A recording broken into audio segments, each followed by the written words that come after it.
A big part of the concept here is also for the athletes to share some moment that maybe wasn't the happiest of all moments, but maybe it was a tough moment or a sad moment, but some situation where that they overcome and that they came hopefully stronger and better and smarter after that. So that we call that the half pipe moment. So I would like to ask you, what was your half pipe moment?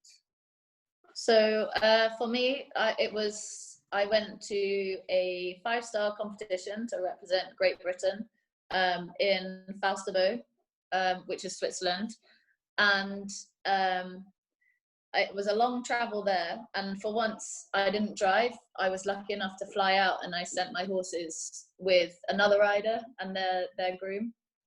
And for some reason, my horse, so Henry is my good Derby one, but I have another horse called Jed, who was trying to get, he was the one coming below Henry and trying to get him on the 5-star, and everything looked really good, and he was way more, he's more of a show jumper looking horse. He's a lot easier to ride, and so it was all looking a really bright future for him.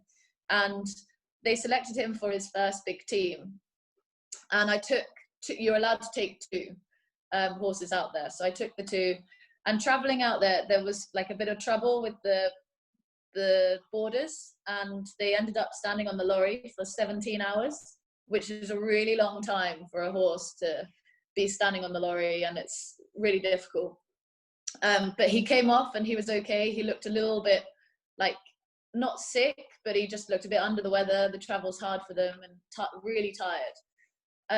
And we have what we call a trot up.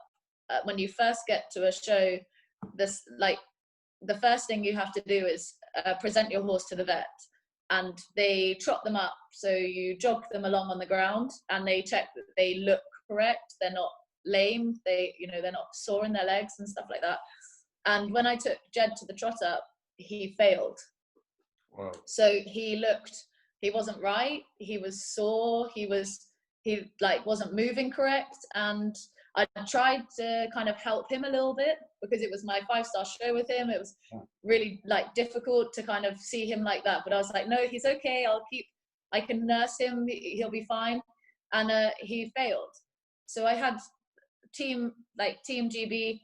Everyone was very disappointed that I bought this horse. They'd selected him, and he'd failed the vet, which he shouldn't do. That never happens. Right. So it was really difficult to kind of feel that everyone, you have 5 members in a team, everyone was kind of looking at you like, great, well, we've gone down to 4 members. And I found it really hard because I just felt, not that people were doing it, but I felt judged. I was disappointed in myself for not doing the travel myself, or it was just, everything just really got to me. And then, so I then had Henry there, and then I jumped him in the qualifying class to try and say to them, okay, Jed's not right, but Henry feels really good. So leave Jed in the stable, but, try this one. And because I think they were a little bit angry with me, they didn't give Henry the opportunity. So I jumped really well the first day. And then Dad was like, okay, if they don't want to take you on the team, then do the Grand Prix, which is the biggest competition. Yeah. I had never jumped him in a Grand Prix before, so especially not at a 5-star show, up against the best riders in the world. And I was thinking, I really don't feel like doing that. I really don't. And Dad was like, pick yourself up. And I was on my own there, so I had no family. Well, my dad flew out, so I had no family the first day when it all happens. And then my dad was like, I'm flying out because you need support. So he flew out, and he was like, pick yourself up, come on, you're doing the Grand Prix, and just have fun, see what happens. And I ended up jumping clear in the Grand Prix and coming 3rd.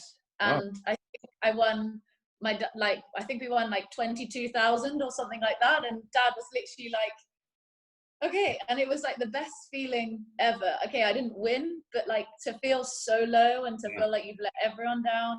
and to feel, even though no one was telling me they were disappointed, but to feel like judged, knowing they would be disappointed because you have kind of let them down, and just feeling really awful. And then like Henry, that is why I say Henry is my he's He will my not hero. let you down. He's That boy always will there. not let you down. I can't rely on anyone else. If there's anyone I can rely on, it's Henry. Yeah.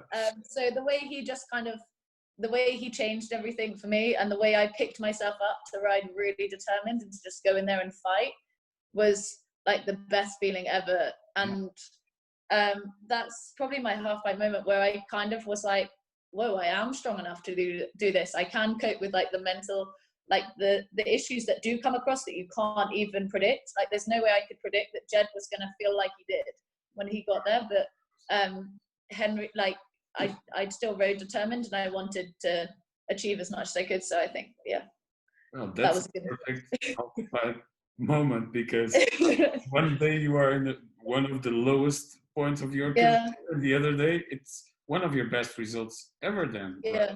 yeah, it is. Third place in a 5-star competition. Well, okay, great. Well, thanks for sharing that story with us. And I think the story itself, it's the conclusion. So it's the lesson on its own.